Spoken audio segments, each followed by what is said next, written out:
Russian president Vladimir പുടിന് നേരെ വീണ്ടും വധശ്രമം നടന്നതായി റിപ്പോർട്ടുകൾ. അദ്ദേഹത്തിന്റെ വാഹനത്തിന് തീപിടിച്ചതാണ് പുതിയ ഈ അഭ്യൂഹങ്ങൾക്ക് കാരണമായത്. മോസ്കോയിലെ FSB ഹെഡ്ക്വാർട്ടേഴ്സിന് സമീപം വെള്ളിയാഴ്ചയാണ് അപകടമുണ്ടായത്. പുടിന്റെ ഓറസ് സെനറ്റ് ലിമോസിൻ എന്ന വാഹനം പൊട്ടിത്തെറിക്കുകയും പിന്നാലെ അതിനെ തീപിടിക്കുകയും ചെയ്തുവെന്നാണ് വിവിധ മാധ്യമങ്ങൾ റിപ്പോർട്ട് ചെയ്യുന്നത്. കാർ കത്തുന്നതിന്റെ വീഡിയോ സമൂഹ മാധ്യമങ്ങളിൽ വ്യാപകമായി പ്രചരിക്കുന്നുമുണ്ട്. അതേസമയം ഈ തീപിടുത്തത്തിന്റെ കാരണം വ്യക്തമായിട്ടില്ല. ആ സമയത്ത് കാറിൽ ആരാണ് ഉണ്ടായിരുന്നതെന്നും റിപ്പോർട്ടുകൾ പറയുന്നുമില്ല. ആർക്കും പരിക്കില്ലെന്നാണ് വിവരം. കാറിന്റെ എഞ്ചിനിൽ നിന്നാണ് ഈ തീ പടർന്നതെന്നും വളരെ പെട്ടെന്ന് തന്നെ വാഹനം പൂർണ്ണമായും കത്തി നശിച്ചു എന്നുമാണ് പറയുന്നത്. തെരുവിൽ കറുത്ത പുക നിറഞ്ഞതും സമീപത്തുള്ള ബാറുകളിലെയും റെസ്റ്റോറന്റുകളിലെയും തൊഴിലാളികൾ ഈ തീ അണക്കാൻ വേണ്ടി സഹായിക്കുന്നതും ആ വീഡിയോയിലുണ്ട്. അതേസമയം വൻ സുരക്ഷാ സംവിധാനങ്ങളുള്ള കാർ അപകടത്തിൽപ്പെട്ടത് സംബന്ധിച്ച് ദുരൂഹതയും നിലനിൽക്കുന്നുണ്ട്. മാത്രമല്ല ഇത് റഷ്യൻ പ്രസിഡന്റിന് നേരെയുണ്ടായ വധശ്രമമാണോ എന്ന സംശയവും ഉയരുന്നുണ്ട്. സംഭവത്തിൽ ഇനിയും കൂടുതൽ വ്യക്തത കൈവരേണ്ടതുണ്ട്. റഷ്യൻ വാഹന നിർമ്മാതാക്കളായ ഓറസ് മോട്ടോഴ്സിന്റെ ആഡംബര കാറാണ് ഓറസ് സെനറ്റ്. റഷ്യൻ നിർമ്മിത കാറുകളാണ് പുടിൻ സാധാരണയായി ഉപയോഗിക്കുന്നത്. അത്തരം കാറുകൾ അദ്ദേഹം സമ്മാനമായി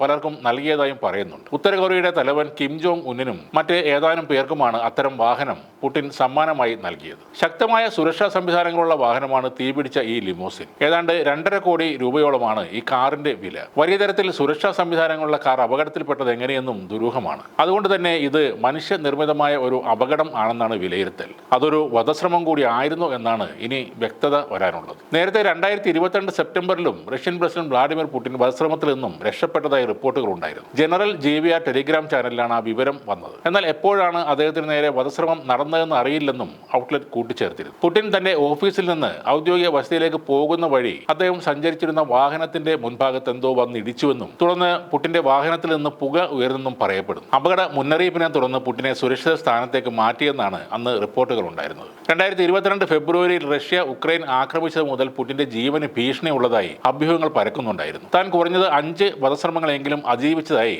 നേരത്തെ 2017 പുടിൻ തന്നെ പരസ്യമായി പറഞ്ഞിരുന്നു. 2023 മെയ് മാസത്തിലും പുടിന് നേരെ ആക്രമണം നടന്നിരുന്നു. ക്രെംലിനിലെ അദ്ദേഹത്തിന്റെ വീട്ടിലേക്ക് മെയ് 2 അർദ്ധരാത്രിയോടെ ഡ്രോണുകൾ പറന്നെത്തുകയായിരുന്നുവെന്ന് റഷ്യൻ അധികൃതർ പറഞ്ഞു. ഉക്രൈനാണ് ഈ വധശ്രമത്തിന് പിന്നിലെന്ന് റഷ്യ ആരോപിച്ചു. ഡ്രോണുകൾ റഷ്യൻ സൈന്യം അന്ന് വെടിവെച്ചിട്ടിരുന്നു. 2 ഡ്രോണുകളാണ് പുടിനെ വധിക്കാനായി അന്ന് എത്തിയതെന്നാണ് റഷ്യ അവകാശപ്പെട്ടത്.